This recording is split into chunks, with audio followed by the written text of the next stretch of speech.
पण हे इरेग्युलर पाळी जेव्हा असते पेशंटची, तर त्याच्या फ्युचरसाठी कुठल्या अजून आजाराचं ते आमंत्रण आहे का?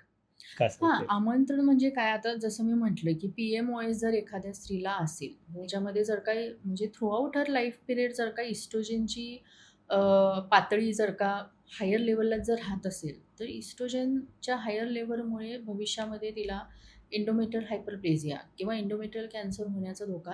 एंडोमेट्रियम म्हणजे आपला जी गर्भपिशवी आहे, त्या गर्भपिशवीचे आवरण हं. आतून ते बाहेरपर्यंत अशा आम्ही 3 तीव्र आवरणांमध्ये ते डिव्हाईड केले. तर सगळ्यात इनरमोस्ट जो लेयर आहे ॲक्चुअल ज्या ठिकाणी गर्भ चिटकतो हं, हं. युटरसमध्ये, तर ते म्हणजे एंडोमेट्रियम.